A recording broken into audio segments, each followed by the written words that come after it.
आप देखिए, आमतौर पर जो मंडी का हाल दिखाई पड़ता था वो कुछ इस तरह का, जहां पर तमाम आढ़ती मौजूद रहते थे। किसान अपनी उपज को लेकर आता था, यहां पर किसान की उपज बिकती थी और इसी तरह से कारोबार चल रहा था। शायद ये कारोबार अब बदलता हुआ नजर आएगा, ये आशंकाएं हैं मंडी कारोबारियों को। अरुण हर्ष भी जोधपुर में मौजूद हैं। अरुण, आपके पास आते हैं। जयपुर की स्थिति हमने देखी, अंकित बता रहे थे, लेकिन जोधपुर में क्या स्थिति है, क्या कह रहे हैं वहां पर किसान नेता या किसान संघ से जुड़े हुए लोग, या मंडी कारोबार पर आज कैसा असर देख रहे हैं आप?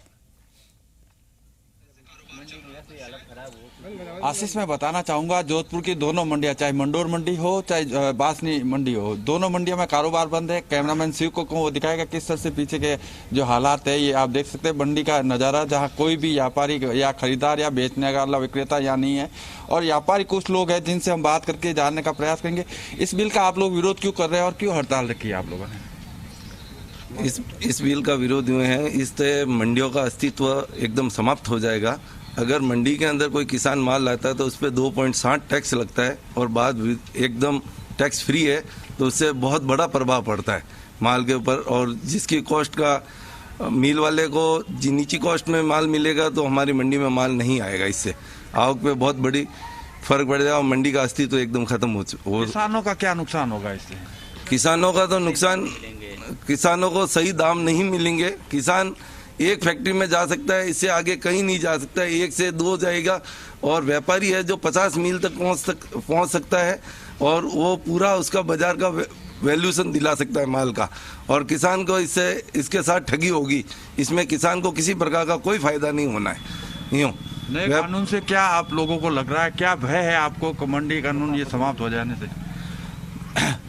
मंडी के अंदर माल बिल्कुल नहीं आ रहा है और किसानों को मतलब किसान मूंग, मोट, बाजरा, ग्वार एक ट्रैक्टर में 5 आइटम लेके आते हैं और मिल के अंदर जाता है तो वो किसान बिल्कुल भाव नहीं दे पाते हैं और अलग अलग मिलों में कहाँ पहुँचते हैं। इसलिए किसानों को बहुत नुकसान है और मंडियों में अलग अलग माल बिक जाता है, मूंग, मोट, ग्वार अलग अलग आइटम से। इस कारण से नुकसान है किसानों को।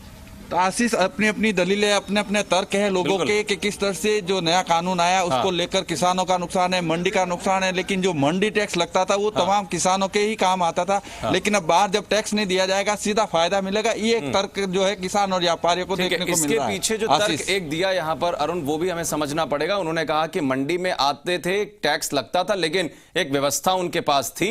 अब वो व्यवस्था अगर नहीं मिलेगी तो किसान अपनी उपज लेकर कहां कहां भागेगा? वो खुद ढूंढेगा खरीदार। यहां पर उनको खरीदार मिल जाया करते थे।